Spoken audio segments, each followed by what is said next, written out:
طيب أول سؤال يا هندسة، إزاي إن أنا أعمل يعني لكل كاميرا أو لكل شوت عندي أعمل له خواص مختلفة؟ يعني اللي حلو، أنا اللي أنا حلو. شفته وفهمته إن هي ممكن. حاجة واحدة وبتمشي على كل الشوتات اللي أنا عاملها. لأ، ممكن تعمل لكل حاجة الظهر التاني. بُص بس الظاهر التاني. هتبقى محتاج إن أنت تعمل restart للجهاز. طيب خلاص مش مشكلة، ماشي؟ ماشي. ماشي. ماشي. قُل لي بقى أنت عايز تعمل خواص مختلفة صح؟ اه بالظبط، يعني اظبط تايم معين لكل شوت، اخد حاجه مختلفه، اغير في الاكسبوجر مثلا، اغير في الكونتراست بتاع آه، الصوره. فاهمك، فاهمك،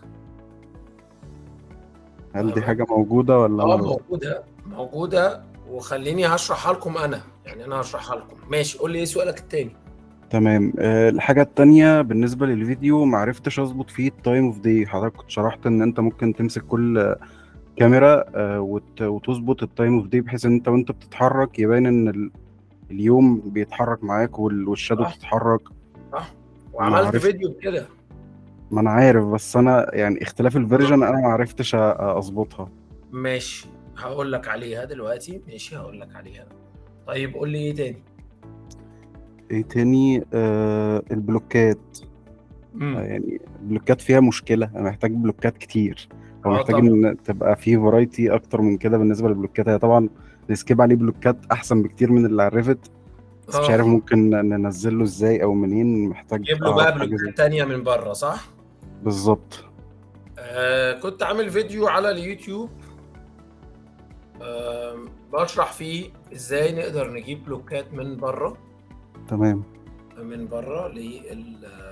الإنسكيب يعني. تمام. آآ يعني new features in Inkscape.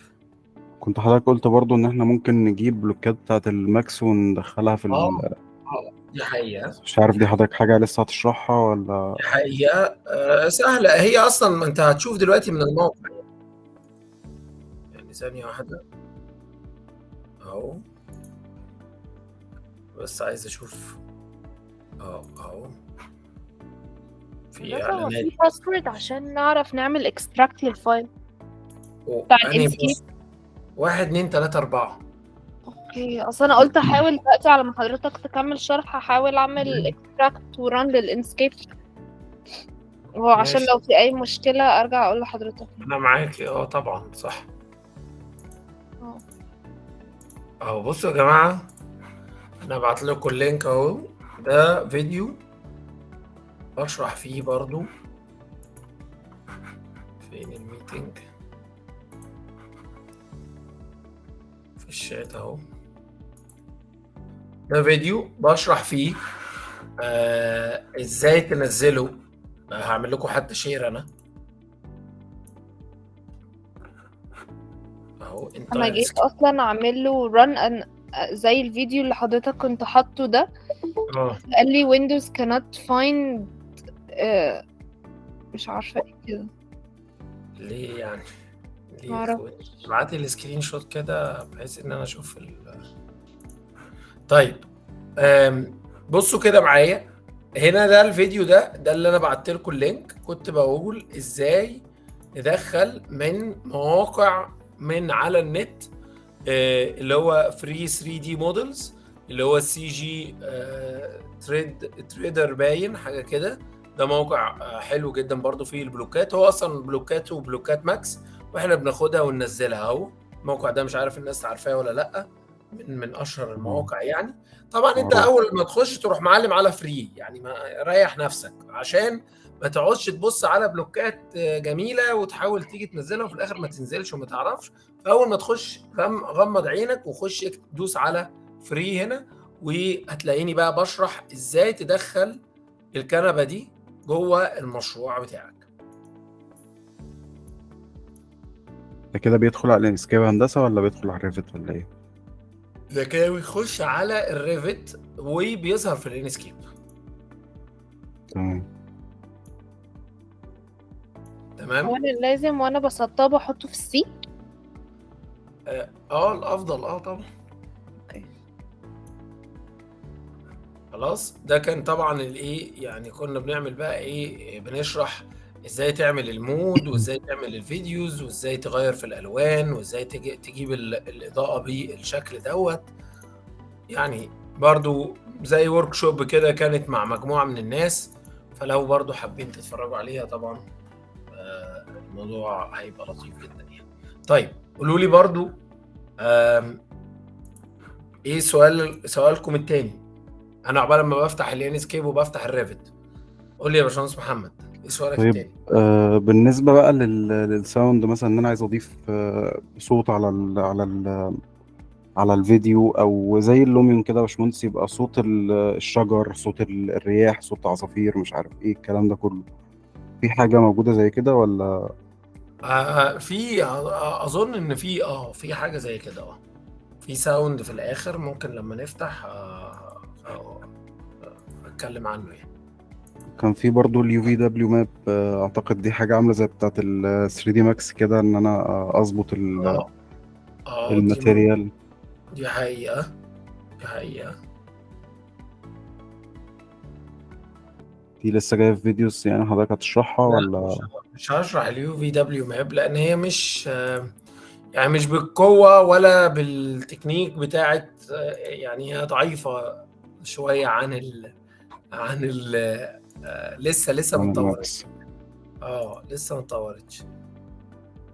يعني بصراحة أنا يعني أنا عانيت في الماتيريال اللي هي بتاعت الكات أوت بتاع السور، عشان اه أظبطها السكيل بتاعها يجي على سكيل الباكية اللي عندي. دي كان قصة يعني. ما انت قول لي أنا الحاجات دي وص... وقول أنا لي وصلت عملتها بطريقة خزعبلية في الآخر، بس هي مش بطريقة مش مظبوطة طبعا، بس يعني أنا عملتها، بس هي مش طالعة انا بس أحسن حاجة. عايز اقول لكم ان كلنا بنجتهد في الطرق، فالفكره كلها، فانت ممكن تلاقيك مش عارف تطلع الموضوع او واصل لنقطه معينه ومش عارف تطلع الحاجه. فكل الفكره انك انت ممكن يعني بعد اجتهادك وبعد ما انت تحاول تبعت بقى يا جماعه هو في طريقه انا عملتها بالطريقه دي، في طريقه اسهل من دي. هنا بقى نجاوبك، فلما تاخد كمان الاجابه تاخدها عن فهم، تروح تطبقها على طول وتجمع الموضوع على طول. ما أنا تستسهلش ان انت للأسف الطريقة اللي أنا عملتها بيها مش هقدر أشرحها. لا مش مهم. قول انا يعني حاولت باكتر من طريقه وما عرفتش اظبطها، فازاي اقدر اعمل حاجه زي كده لو انت مش قادر تشرح الطريقه اللي انت عملت بيها؟ هو انا عملتها وقول عادي زي ما حضرتك كنت شارحها وكل حاجه، وظبطت السكيل بتاعها من جوه، وحاولت اكبر واصغر شويه، بس ما اه ظبطتش في الاخر. بقيت بكبر الحيطه عن مقاس الباكيه، علشان يظبط الشكل اللي في الصوره على مقاس الباكيه بالظبط، فبقت اه الحيطان داخله في بعضيها. لا ليها طريقه ان انت ممكن تظبط من الماتيريال. يعني هوريها لك، حتى هوريها لك بحيث ان انتوا تشوفوا حاجه زي كده. تمام. اولا يعني انا عجباني اسئلتك وعجباني الحاجات اللي انت بتتكلم فيها، ان هي فعليا هتكون فارقه جدا. كده الشاشه ظاهره. تمام. الشاشه ظاهره يا جماعه. طيب ده مشروع، ده مشروع اهو.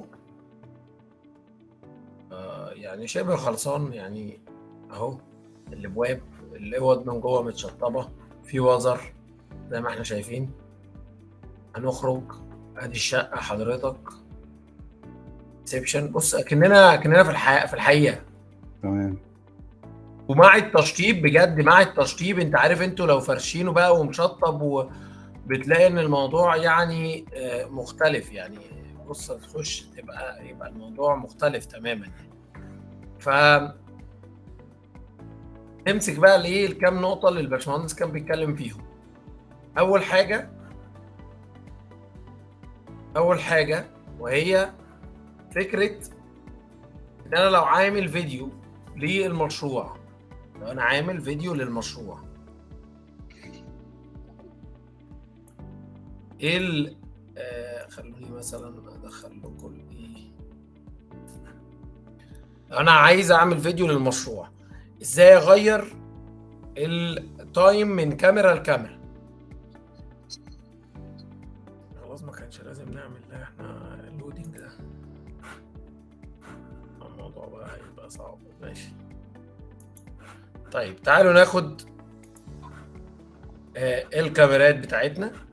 ماشي ونعمل يعني اد، وبعدين هنمشي وهنعمل اد. هو كده الفيديو هيشتغل بالعكس يا هندسة صح؟ غالبا عشان انا كنت بعمل اد من ورا هنا. حضرتك المفروض تعمل من الناحية التانية من اللي على اليمين. غالبا. بص بقى جاب لنا البلامنج. انا ما كنتش عايز بلامنج ايه؟ انا كنت عايز الاستراكشر.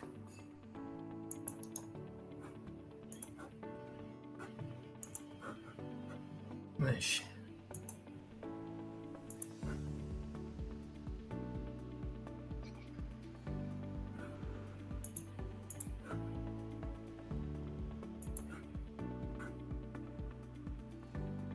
الجهاز بيحمل بس.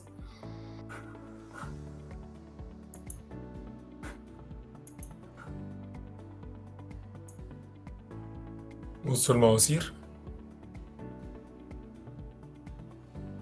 على فكرة أنا ساعات بستخدم الحاجات دي في الكوردينيشن. يعني ساعات ببقى عايز أعرف في مشاكل مثلا عندي في المواسير ولا لأ، الماسورة ماشية منين، خابطة في الحيطة، طالعة إزاي. يعني ببقى بالشكل اللي احنا كنا ماشيين فيه اهو. ده الباص بتاعنا بتاع الكاميرات. الباص بتاع الكاميرات. وطبعا لو عملت بلاي زي ما باشمهندس بيقول هو بيشتغل بالعكس، عشان كنت بعمل ايه؟ اد من هنا. طيب مش هتفرق معانا، مش هتفرق معانا. انا همسك الكاميرا دي. طب لما انا مسكت الكاميرا وعايز ابدا بقى اغير في التفاصيل بتاعتها والتايم دي فانا عندي هنا من الجنب فيديو اديتور. الفيديو اديتور فيه تايم دي، فرحت انا عامل كده. انا بغير الاتجاه بتاع الشمس.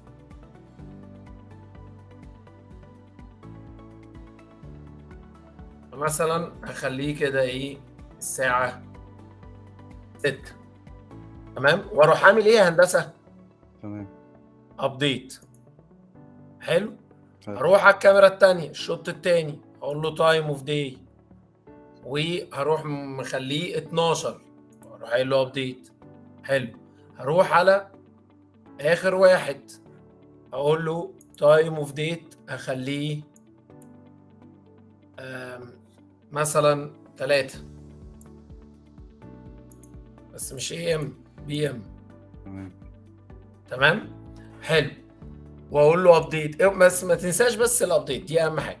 تمام. وبعدين هروح جاي عامل مشغل الموضوع. بص تمام. بدأ بقى الايه، اليوم يتغير. علشان انا يعني لو عايز اشوف تأثير واضح، هاجي مثلا هنا اخلي دي الساعة 6 اهو، اقول له ابديت وهشغل. فيبقى الشادو بيتحرك معايا والاضاءات بتتحرك معايا بالشكل ده. وطبعا في حاجة بقولها للناس دايما، يا جماعة الكاميرا تمشي مع الساعات اللي انت بتحطها. ولو عايز تفصل شوت ما بين شوت وشوت، لازم تحط حاجة اسمها فيد ان وفيد اوت في حاجات في التصوير، علشان تعرف تفصل ما بين المشهد ده والمشهد ده. لكن لو ماشي في باص واحد ما ينفعش كده ايه، تروح جايب لي من الساعة 6 الكاميرا اللي بعديها الساعة 6 تاني يوم. لا، لازم تمشي ايه بسيستم معين. طبعا في عندنا هنا فوكال بوينت وفي فيلد فيو، ممكن تبدا تظبط الفوكال بوينت بتاعتك وتغير يعني نقطه التركيز بتاعتك. والفيلد فيو ان انت مثلا هتخليه 45. ورحت عامل ابديت. حلو جدا. تعال نشغل. فبدا يخش. طبعا ده الحاجات بقى اللي هي بتاعت التصوير، اللي هي بيسموها السينيماتيك فيديو، اللي هي انت بتيجي من المشهد من جوه قوي. طب لما تيجي هنا فيلد فيو، لا انا عايز الفيلد فيو هنا يفتح شويه، يبقى 60. مش عارف هنا دي هتظبط ولا لا، يعني دي تبقى 45 ودي هتبقى 60. يلا بينا نشوف. ده كان 45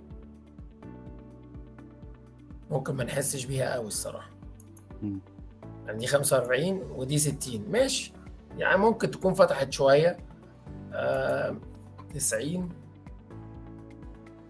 يعني 90 رجعت ورا، هي دي اظن ان دي هتكون اقوى شويه. بصوا حاول يرجع بسرعه عشان يبين الايه المشهد كله مره واحده على الفيلد اوف فيو. تمام ماشي. كده جمعت الموضوع يا هندسه. تمام تمام يا هندسة. تمام. هو بس انا حاولت اعمل الكلام ده، بس هو جه في لحظة وعمل زي لوك على كل حاجة وهنج مع ان الفايل كان يعني الموضوع كان بالنسبة لي بيتحرك عادي والفايل خفيف وكل حاجة، بس يعني عادي، قلت يمكن انا كراش في حاجة غلط يعني او حاجة. كراش او ايا كان يعني. ما بيعملش باك اب للباث اللي انا شغال عليه لو انا ما سيفتوش يا هندسة، صح؟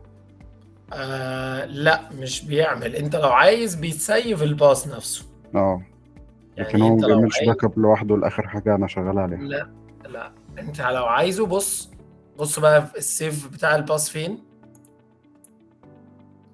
بتيجي من هنا مانج ابلود جنرال سيتنج ريندر انتو لا ثانية واحدة بس، مش عارف كان في اعتقد اهو. من الانسكيب يا هندسة. سيف باص، اه سيف باص بالظبط. تو فايل. القديم كان من هناك سيف ايوه باص. بالظبط. فانت المفروض بتسيف الباص، لان انت كل ما تخش الان اسكيب ممكن الباص هيروح، فانت بعد ما بتخلص بتروح مسيف الباص. تمام ماشي. تمام. او لما بتيجي تفتح بقى المشروع تقول له لود باص حلو. يعني. ماشي. تمام. تمام. طيب ايه تاني؟ قول لي كان عندك سؤال وانا موضوع الشوطات بقى نفسها، ان انا اظبط كل شوط بمود معين. كل شوت بمود معين. المفروض ان احنا عندنا هنا مجموعة مثلا من الشوتس، مثلا شوتس عالمي. حلو. فهتيجي هنا، طب هنا طبعا دوت الاسم بتاعنا، لو عايز اعدل فيه الاسم بتاعي.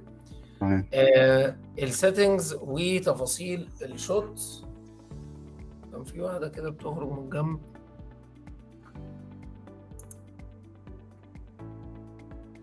طيب بص، في هنا حاجة اسمها لينكد فيجوال. لينكد فيجوال دي انا عايز اربطها مع ال 3 دي فيو. ازاي بقى؟ هروح للفيجوال هنا وعايز اعمل فيجوال معينه للشكل اللي قدامي دوت واربطه. فبفتح في الجنب هنا واقول له كرييت ايه؟ كرييت كرييت سيت. طب هو انت عملت حاجه مثلا مثلا اهو.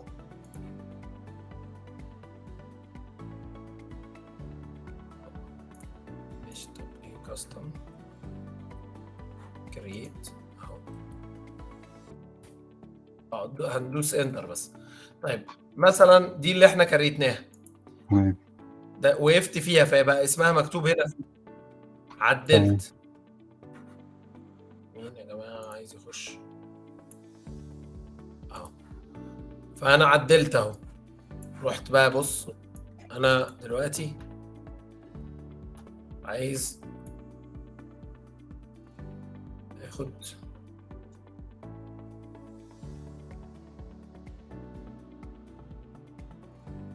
اخد شوت زي كده اهو. رحت راجع جايب دي خليتها 45. حلو. بعد 45 عارفين طبعا المعلومات بتاعت التصوير، ان انت لو بتصور مشهد خارجي من 45 ل 60 ماكسيموم، 90 دي ابدا. عارفين كده؟ عشان الخطوط بتاعتك يعني. شوفوا انا بس مجرد ما انا عملت كده بقت تحس بقت الصوره قدامي احسن بكتير قوي من اللي قبل كده. وطبعا ما ينفعش الشمس تبقى في وش الكاميرا، وان الشادو المفروض يكون في اتجاه. في معلومات مهمه جدا لازم الناس تبقى عارفاها. طيب انا هسيف كرييت فيو ده اهو، هسميه اهو كرييت. حلو. اهو هو دوت. ماشي. وبعدين هروح للفيجوال اجيب دوت، وانا خليته على 45. ايوه. الاكسبوجر اقعد اغير فيه، هخليه مثلا 2 بوينت، و بعد كده هروح على الايمج وهايلايت مثلا الشادو، اتقله او اخففه، الالوان افتحها شويه، الكالر تمبريتشر مثلا الاتموسفير، هشيل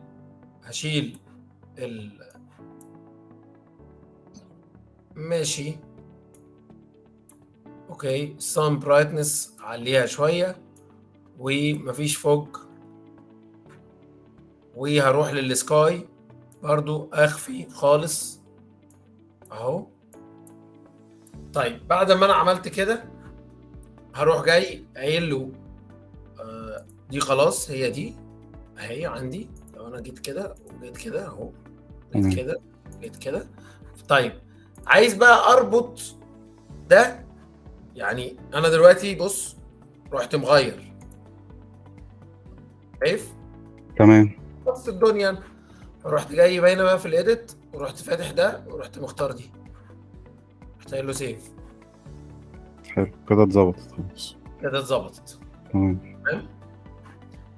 فانت هنا يعني لو رحت على كلاش، ماشي في كلاش هنا يا جماعه، بس مرره لك على الحقيقه يعني.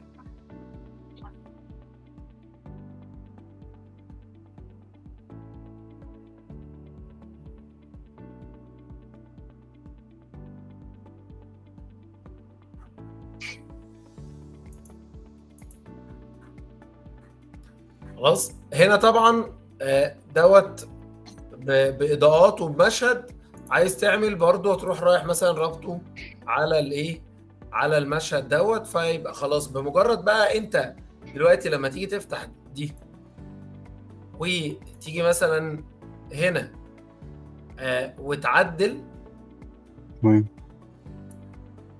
ماشي، هتلاقي ان ده بيأثر عندك في المشهد التاني اللي هو هنا، ان تمام. الاضاءه اتعدلت او الشمس اتعدلت او السحاب ظهر. احنا ما كانش في عندنا سحاب والسحاب ظهر في تمام. المشهد.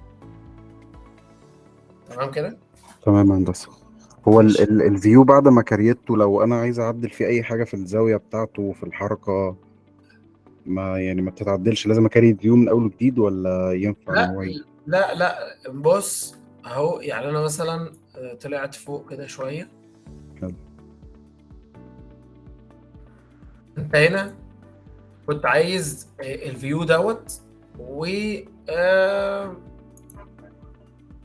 عايز بس، لا سوري مش عايزين نكتب حاجه، سوري.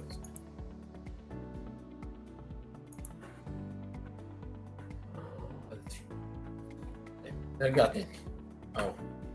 انا عايز اديت في الفيو دوت دلوقتي صح؟ تمام. طيب اديت،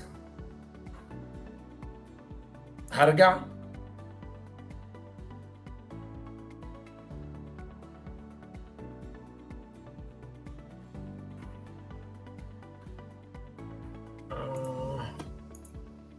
عايزين نسيب دوت او عايزين نابديت الفيو. بالظبط. كان في ابديت، انا فاكر ان كان في ابديت، كل مره هيرجع لنا نفس الرجعه.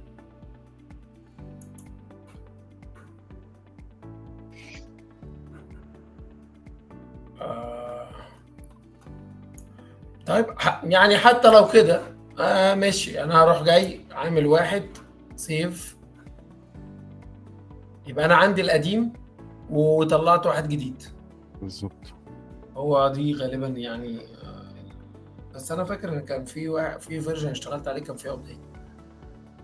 بس يعني بص كده هتلاقي في هنا بقى عندك ده هو اتعمل له ابديت على فكره، اتشال عشان انت كنت فاتح الايديت.